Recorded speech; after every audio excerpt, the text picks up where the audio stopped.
हरेर् नाम केवलम कलौ नस्तेव नस्तेव गतिरन्यथा। श्री श्री गुरवे नमः। प्रेम भक्ति प्रदातारं आनंदानंद वर्धनम स्वर्णमयी सुतं वंदे जोगमाया मनोहरम विजय वल्लभां देवीं विजयानंद वर्धिनीं सदानंदमयीं सद्धिं जोगमायां नमाम्यहम्। गुरुर्ब्रह्मा गुरुर्विष्णु गुरुर्देव महेश्वर गुरुरेव परं ब्रह्म तस्मै श्री गुरवे नमः। আজ হতে আমরা শ্রী শ্রী জগৎবন্ধু মৈত্র মহাশয় লিখিত শ্রী শ্রী বিজয়কৃষ্ণ গোস্বামী প্রভুর জীবনী প্রভুপাদ বিজয়কৃষ্ণ গোস্বামী নামক গ্রন্থটি আস্বাদন করব। শ্রী শ্রী জগৎবন্ধু মৈত্র মহাশয় ছিলেন শ্রী শ্রী গোসাইজির শিষ্য ও জামাতা। প্রথমে আমরা গ্রন্থটির গ্রন্থকারের নিবেদন অংশটি আস্বাদন করব। আরাধ্যতম শ্রীমৎ বিজয়কৃষ্ণ গোস্বামী পাদের জীবন বৃত্তান্ত প্রকাশিত হইল। মাদৃশ ক্ষুদ্র ব্যক্তির পক্ষে মহাপুরুষের অলোক সামান্য পবিত্র জীবনচরিত লিখিবার প্রয়াস নিতান্তই ধৃষ্টতা। পৃথিবীর ধূলিমাখা পঙ্কিল হস্তে নন্দনের পবিত্র কুসুম চয়ন করিতে যাওয়া যে অতি সাহসের কার্য, সে সম্বন্ধে বিন্দুমাত্র সন্দেহ নাই। তবে এ প্রয়াস কেন? বামনের চন্দ্র ধরিবার সাধ কেন? উদ্দেশ্য আত্মশুদ্ধি। মহতের গুণ ও কীর্তন দ্বারা চিত্ত যেরূপ নির্মল হয়, অন্য কিছুতেই সে প্রকার হয় না। গোস্বামীপাদের পবিত্র জীবনের ঘটনাবলী লিপিবদ্ধ করিয়া আত্মজীবন পবিত্র করিবার লোভ সংবরণে অসমর্থ হইয়াই ক্ষুদ্র ও অযোগ্য আমি তাহার জীবনী লিখিতে ব্রতী হইয়াছিলাম। সেই মহৎ ব্রত মত কর্তৃক কিভাবে উদ্যাপিত হইল, সহৃদয় পাঠকগণ তাহা বিচার করিবেন। আর এক কথা, গোস্বামী মহাশয় 11 বৎসর এ মর জগৎ পরিত্যাগ করিয়া অমর ধামে গমন করিয়াছেন। পৃথিবীতে তিনি যে সকল পবিত্র কার্য সম্পাদন করিয়া ধরিত্রী দেবীকে ধন্য করিয়া গিয়াছেন, তাহার সাক্ষী স্বরূপ যাহারা বিদ্যমান ছিলেন, সেই সকল ভাগ্যবান নরনারীও ক্রমশ ধরাধাম পরিত্যাগ করিয়া দিব্যধামের যাত্রী হইতেছেন। কিছুদিন পরে তাহারা সকলেই মর্তভূমি ত্যাগ করিয়া যাইবেন।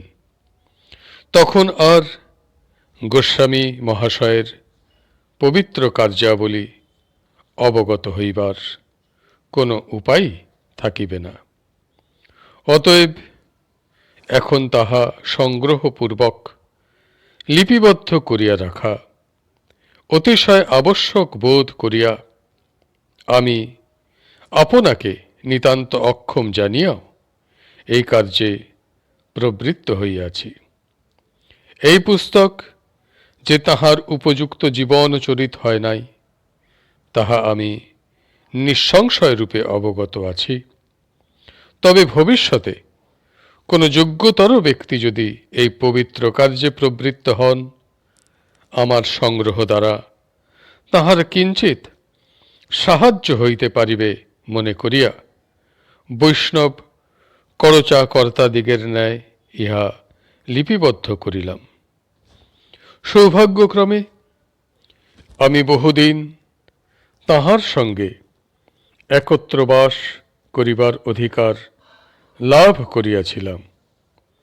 সর্বদা তাহার সঙ্গে অবস্থান করিয়া তাহার কার্যাবলী যাহা আমি স্বচক্ষে প্রত্যক্ষ করিয়াছি এবং তাহার শ্রীমুখ হইতে যাহা শ্রবণ করিয়াছি, প্রধানত তাহাই এই গ্রন্থে লিপিবদ্ধ করিয়াছি। এতদ্ব্যতীত বিশ্বস্ত ব্যক্তিগণের নিকট হইতে এবং সাময়িক পত্র ও গ্রন্থাদি হইতেও অনেক ঘটনা সংগ্রহ করিয়া পুস্তকে সন্নিবিষ্ট করিয়াছি। অপর তিনি তাহার জীবনের অনেক ঘটনা তিনখানি পুস্তকে লিপিবদ্ধ করিয়া গিয়াছেন। সেই পুস্তক ত্রয় হইতেও অনেক সাহায্য প্রাপ্ত হইয়াছি। এইখানে গ্রন্থকার পুস্তক ত্রয় বলিতে প্রথম ব্রাহ্ম সমাজের বর্তমান অবস্থা এবং আমার জীবনে ব্রাহ্ম সমাজের পরীক্ষিত বিষয়, দ্বিতীয় আশাবতীর উপাখ্যান এবং তৃতীয় যোগ সাধন সম্বন্ধে কতিপয় প্রশ্নোত্তর, এই তিনখানি গ্রন্থ যাহা শ্রী শ্রী গোসাইজি নিজ হাতে রচনা করিয়াছিলেন তাহারই উল্লেখ করিতেছেন। গ্রন্থকার আরও বলিতেছেন, মহাপুরুষ দিগের জীবন অপার অতল স্পর্শ মহাসমুদ্র। লোকোত্তর অসংখ্য ঘটনারূপ রত্নরাজিতে তাহা পরিপূর্ণ। মহাভাব ও ভগবৎ প্রেমের অনন্ত লহরীমালা তাহাতে নিরন্তর ক্রীড়া করে। সে অতল স্পর্শ মহাসাগরের সমগ্র রত্নরাজি সংগ্রহ করিয়া লোকলোচনের গোচরীভূত করা কাহারও সাধ্যায়ত্ত নহে। ভগবৎ কৃপা পবনে সেই প্রশান্ত সমুদ্র বক্ষে ভাব ও প্রেমের যে অসংখ্য লহরীমালা নিরন্তর প্রকাশিত হইয়া তাহাকে অপার্থিব দিব্য লাবণ্যে বিভূষিত করে, তাহা চিত্রিত করা মানবের ক্ষুদ্র শক্তির অসাধ্য। সিন্ধু কৃপা করিয়া যতটুকু প্রকাশ করেন ততটুকুই জ্ঞাত হইয়া প্রচার করিতে পারা যায়। গোস্বামী পাদ তাহার লোকোত্তর জীবনের অসংখ্য ঘটনাবলী ভাব কদম্ব ও লীলারসের যতটুকু প্রকাশ করিয়াছেন ততটুকুই এই গ্রন্থে সন্নিবিষ্ট করিবার চেষ্টা করিয়াছি। তাহার জীবনের ঘটনা ও ভাবাবলীর অতি অল্প অংশই ইহাতে বর্ণিত হইল, অধিকাংশই অজ্ঞাত থাকাতে অপ্রকাশিত রহিয়া গেল। গ্রন্থকার অতঃপর শ্রী শ্রী চৈতন্য চরিতামৃত গ্রন্থ হইতে উদ্ধৃত করিতেছেন, প্রভুর গম্ভীর লীলা না পারি বুঝিতে, বুদ্ধি প্রবেশ নাহি তাতে না পারি বর্ণিতে। আকাশ অনন্ত তাতে জইছে পক্ষীগণ, যার যত শক্তি তত করে আরোহণ। ওইছে মহাপ্রভুর লীলা নাহি ওর পার, জীব হইয়া কে বা সম্মুখ পারে বর্ণিবার। যাবৎ বুদ্ধির গতি তাবৎ বর্ণিল, সমুদ্রের মধ্যে যেন এক কণ ছিল। অপার গৌরাঙ্গ লীলার নবের বেলাভূমিতে দাঁড়াইয়া ভক্তি ভজন কবিরাজ গোস্বামী বিস্ময় বিহ্বল চিত্তে ভক্তিতে গদগদ হইয়া এই বাক্যগুলি বলিয়াছেন। আরাধ্যতম প্রভুপাদের অতল স্পর্শ জীবন সমুদ্রের তীরে দাঁড়াইয়া ক্ষুদ্রাদপি ক্ষুদ্র এই গ্রন্থকারও সেই মহাজন বাক্যের প্রতিধ্বনি করিতেছে। গ্রন্থ লিখিতে প্রবৃত্ত হইয়া আমাকে অনেক অপ্রিয় সত্য বাক্য লিখিতে হইয়াছে। ব্যক্তি বা সম্প্রদায় বিশেষের কুৎসা রটনার প্রবৃত্তিতে আমি এ কার্য করি নাই। কেবল সত্য প্রকাশের জন্যই বাধ্য হইয়া আমাকে এই অপ্রীতিকর কার্যে প্রবৃত্ত হইতে হইয়াছে। কাহারও জীবনচরিত লিখিতে প্রবৃত্ত হইয়া তাহার জীবনের যথার্থ ঘটনাবলী গোপনে রাখা বা পরিহার করা সর্বথা অকর্তব্য। যাহা হোক, আমার লেখা দ্বারা যদি কাহারও মনে ক্লেশ উৎপাদিত হইয়া থাকে, আমি করজোরে তাহার নিকট ক্ষমা ভিক্ষা করিতেছি। এই গ্রন্থ প্রণয়নে ও মুদ্রণ কার্যে আমি যাহাদের নিকট সাহায্য প্রাপ্ত হইয়াছি তাহাদের নিকট চিরকৃতজ্ঞ রহিলাম। বিনয় অবনত গ্রন্থকার, ভবানীপুর, 1318 বঙ্গাব্দ। অতঃপর আমরা গ্রন্থটির পরবর্তী অংশ, গ্রন্থকার পরিচিতি আস্বাদন করব। এই অংশটি শ্রী শ্রী জগৎবন্ধু মৈত্রেয়ের শিষ্য তদীয় কৃপাপ্রাপ্ত শ্রী শীতল প্রসাদ চট্টোপাধ্যায় তিনি লিখিয়াছেন। শ্রী শীতল প্রসাদ চট্টোপাধ্যায় মহাশয় Kolkata city civil and session কোর্টের অবসরপ্রাপ্ত মুখ্য বিচারপতি ছিলেন। তিনি মনোহর পুকুর রোডে বাস করিতেন। এই রচনাটিতে শ্রী শীতল প্রসাদ চট্টোপাধ্যায় মহাশয় শ্রী শ্রী জগৎবন্ধুকে শ্রী শ্রী ঠাকুর, কোথাও বা ঠাকুর বলিয়া উল্লেখ করিয়াছেন। গ্রন্থকার পরিচিতি শ্রী শীতল প্রসাদ চট্টোপাধ্যায় লিখিত। বাংলা 1266 সনের জ্যৈষ্ঠ মাসে শ্রী শ্রী জগৎবন্ধু মৈত্র মহাশয় ফরিদপুর জেলার রাজবাড়ি থানার অন্তর্গত রুকুনি গ্রামে, বর্তমান বাংলাদেশে, তাহার পৈতৃক ভিটাতে জন্মগ্রহণ করেন।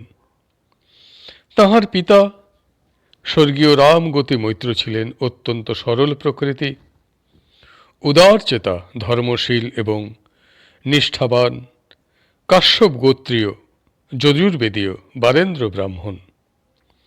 ব্রাহ্মণের পক্ষে দাসত্ব করা শাস্ত্রবিরুদ্ধ এবং চাকুরি করিলে ধর্ম রক্ষা করা সুকঠিন বলিয়া তিনি কোনো দিন চাকুরি করেন নাই। তাহার ধর্মজীবন যে অতি উচ্চ স্তরের ছিল তাহা শ্রী শ্রী গোস্বামী প্রভু প্রকাশ করেন দাউজির জন্মকালীন একটি ঘটনায়, যাহা এই গ্রন্থ মধ্যে বর্ণিত আছে। জগৎবন্ধুর মাত্র 15 বৎসর বয়ক্রমকালে 11ই পৌষ 1281 সনের মধ্যরাত্রে তাহার পিতৃদেব ইহলোক ত্যাগ করেন। তাহার মাতা সারদা সুন্দরী দেবী পরম পুণ্যবতী, সাধ্বী, মৃদু স্বভাবা ও পরমা সুন্দরী ছিলেন। পতি সেবা ব্যতীত তিনি জীবনে অন্য ব্রতাদির অনুষ্ঠান করেন নাই। তাহাকে কেহ উচ্চস্বরে কথা বলিতে বা বাগ বিতণ্ডা করিতে শোনেন নাই। শ্রী শ্রী ঠাকুর, শ্রী শ্রী জগৎবন্ধু প্রমুখাৎ শোনা ঘটনা দুইটি হইতে তাহার স্নেহের পরিচয় পাওয়া যায়। বালক বয়সে ঠাকুর শ্রী শ্রী জগৎবন্ধু মৈত্র মহাশয় অত্যন্ত দুরন্ত ছিলেন। জলপূর্ণ কলস লইয়া স্ত্রীলোকেরা যখন যাইতেন, দুরন্ত বালক প্রায় ঢিল মারিয়া তাহাদের কলস ভাঙিয়া দিতেন। ক্রোধোন্মত্ত স্ত্রীলোকেরা তাহার মাতাকে নালিশ করিলে পর তিনি তাহাদের কলসের মূল্য দিয়া ও নানা মিষ্টবাক্যে তাহাদের ক্রোধ প্রশমিত করিয়া বিদায় দিতেন। তিনি বালকের দুরন্তপনার জন্য তাহাদের শাপ না দিতে অনুরোধ করিতেন। দুরন্ত বালক স্ত্রীলোকদিগের ভয়ে অনেক সময় ঘরেই লুকাইয়া থাকিতেন, কিন্তু জননী তাহাকে তিরস্কার না করিয়া নানা মিষ্ট বাক্যে সদ উপদেশ প্রদান করিতেন। অন্য ঘটনাটি হইল, তাহার অধিক বয়সে স্বর্গীয়া মাতা স্বপ্নে দর্শন দিয়া তাহাকে প্রাণায়াম করিতে নিষেধ করেন ও বলেন, পরজন্মে তুমি প্রাণায়াম করিও, এই জন্মে নয়। তাহার স্বাস্থ্যের ক্ষতি হইতে পারে এই আশঙ্কায় তিনি উক্ত উপদেশ দেন। ঠাকুরও হাসিতে হাসিতে উত্তর দেন, মা, এই জন্মের মতো আগামী জন্মেও আমার মাতা ঐরূপ নিষেধ করিতে পারেন তো? মৃত্যুর 1 বৎসর পরেই তাহার পিতা স্বপ্নে জগৎবন্ধু মৈত্রজির মাতা সারদা সুন্দরীকে বলেন, তোমাকে ছেড়ে থাকতে আমার বড় কষ্ট হচ্ছে, তুমি শীঘ্র এখানে চলে এসো। ইহার কিয়ৎকাল পরে 1292 সনের 7ই চৈত্র প্রাতে তিনি ওলা ওঠা রোগে আক্রান্ত হইয়া মরজগৎ ত্যাগ করিয়া উদ্দিষ্ট স্থানে গমন করেন। তাহার মায়াপ্রহাণের তারিখ ও সময় তাহার পিতা স্বপ্নে পূর্বেই বলিয়া গিয়াছিলেন। আজকের পাঠ এখানেই সমাপ্ত হইল। হরি বল, হরি বল, হরি বল। জয় গুরুদেব, জয় গুরুদেব, জয় গুরুদেব।